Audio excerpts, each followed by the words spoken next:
Olá, queridos irmãos, a paz do Senhor para todos. Estamos começando aqui mais um vídeo por esse canal Jesus, o Verbo de Deus. Seja muito bem-vindo. E é um motivo de grande alegria poder repartir com você a palavra de Deus. Hoje, dia 6 de setembro, domingo, e Deus trouxe essa palavra ao meu coração. E eu quero convidar você a ir comigo ao texto que se encontra em Hebreus capítulo 12, apenas os versos 1 e 2.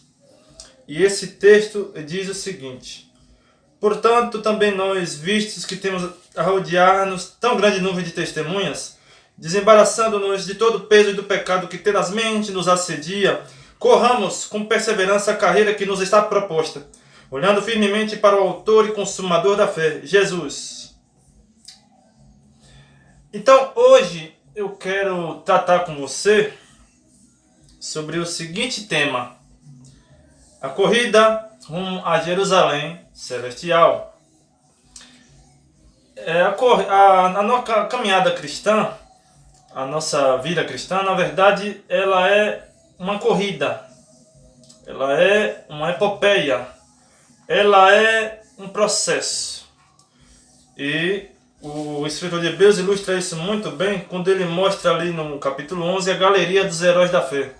Ele fala de Abraão, ele fala de Moisés, ele fala de Sara, ele fala de Gideão, ele fala ali de Josué, ele fala de Abel, ele fala de tantos outros homens e mulheres de Deus que tiveram a fé na esperança da promessa de que Deus iria abençoar o seu povo.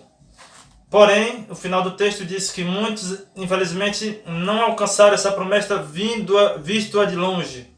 Como foi o caso de Moisés, que avistou a terra, porém ele não pôde entrar nela. E como Abraão, a qual Deus prometeu que ele seria pai de multidões, mas ele não veio a ver essas multidões.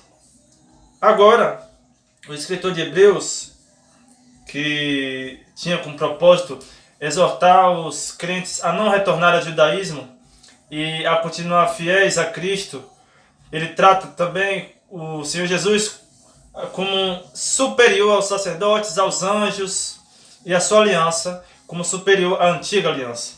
Mas agora ele vai aqui ilustrar a figura da caminhada cristã como uma figura de uma corrida. E você sabe que ali na Grécia Antiga existiam as corridas, né? Ali nos Jogos Olímpicos, onde os corredores corriam em pista de atletismo. Então o escritor de Hebreus ele vai fazer uso dessa ilustração, dessa geografia, para aplicar aqui. E eu quero repartir com você pelo menos 4 verdades que ilustram a caminhada cristã rumo a Jerusalém. A primeira verdade é o que devemos considerar. Observe o que diz o texto. Portanto, também nós vistos que temos a rodear-nos tão grande nuvem de testemunhas. A caminhada cristã não está, como é que eu posso ilustrar? Ela não acontece sem espectadores, porque aqui diz tão grande nuvem de testemunhas. E essas testemunhas Pode-se entender como aqueles que já partiram para o Senhor, aqueles que estão na glória, aqueles que já foram também esses corredores e encerraram a sua carreira. Eles estão nos rodeando, estão nos vendo e eles estão aí nos encorajando a continuar essa caminhada. Nós estamos rodeados de uma grande nuvem de testemunhas. Estamos sendo vistos todos os dias, todas as horas, todos os momentos. Mas em segundo lugar, o que nós devemos rejeitar? Olha, observe o que o texto diz. Desembaraçando-nos de todo o peso e pecado que tenazmente nos assedia. Você sabe qual é o que impede a caminhada cristã, a corrida cristã? Você sabe o que é que atrapalha a caminhada cristã? Você sabe o que é aquilo que é um impedimento, um obstáculo, um embaraço para a caminhada cristã? É o pecado. O pecado mata, o pecado escraviza, o pecado tem um gosto doce na boca e amargo no ventre. O pecado, ele promete alegria e traz tristeza, promete vida e retribui com a morte, promete prazer e retribui com sofrimento, com angústia, com peso na consciência, com um profundo peso.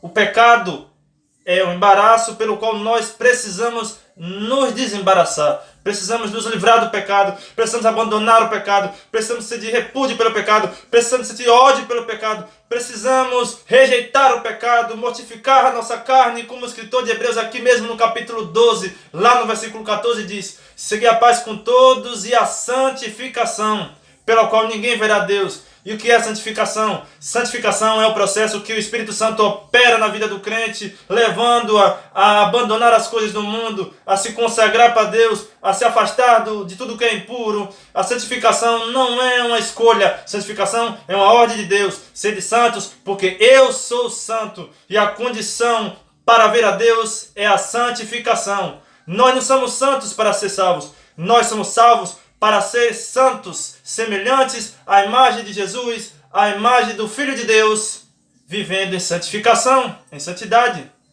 Precisamos então desembaraçarmos do pecado.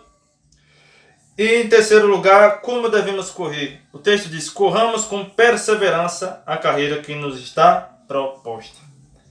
Corramos com perseverança.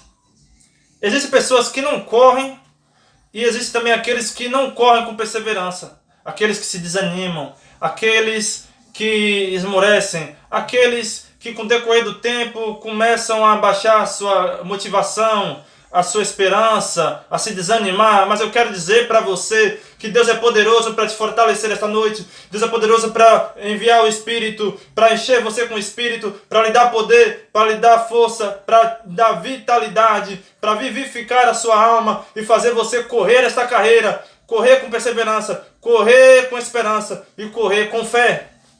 Corramos então com perseverança a carreira que nos está proposta. Mas em quarto e último lugar, devemos olhar para Jesus. Observe o que diz aqui: olhando firmemente para o autor e consumador da nossa fé, Jesus Cristo. Sabe qual é o motivo também de muitas pessoas terem caído ou desanimado? É porque elas olham para o que acontece ao seu redor. E eu quero ilustrar para você aqui uma ilustração bem interessante. Um jovem chegou para o pastor e disse o seguinte: pastor, existe muita coisa errada na igreja. Existem pessoas vivendo em pecado na igreja, vivendo em adultério, em fornicação, em prostituição, em bebedeira. Então o pastor diz para o jovem: tome aqui esse copo com água. E convida esse jovem então a caminhar por entre a igreja e chegar ao outro lado. Então esse jovem bem concentrado, ele pega o copo e ele começa a caminhar, fixando-se no copo. Ele chega ao outro lado e entrega o copo ao pastor. E o pastor pergunta: você viu o que estava acontecendo ao lado? Ele: não. Sabe por que você não viu o que estava acontecendo ao lado? Disse o pastor ao jovem: porque você estava concentrado em não derramar nenhuma gota que estava contida dentro do copo. Sabe quando é que nós vamos correr essa carreira e não vamos nos embaraçar ou desanimar? É quando nós olharmos para Jesus. Deixe de olhar para as coisas que estão ao seu redor. Pare de olhar para as coisas que estão ao seu lado. Pare de olhar para as coisas que estão próximas a você e olhe para Cristo, que é o autor, que é o consumador da nossa fé, que é a raiz, que é a razão da nossa existência e da nossa esperança, que é a nossa motivação, que é a nossa vida. Olhemos para Jesus e então corremos essa carreira confiantes de que chegaremos lá nas mansões celestiais. Oh, queridos, que nós possamos então ter esta fé, esta convicção, esta confiança e corrermos esta carreira olhando para Cristo. Agradeço a você por acompanhar este vídeo. Peço a você que se inscreva nesse canal, dê o seu like, ative o sino de notificações e compartilhe para que outras pessoas sejam abençoadas. Esse mês é o mês da mocidade, é o mês dos jovens e tenho ficado muito feliz de estar ali adorando a Deus e compartilhando a palavra de Deus e alegrando aí com os irmãos. Que Deus abençoe a cada um de vocês, queridos. Fiquem com Deus e até a próxima.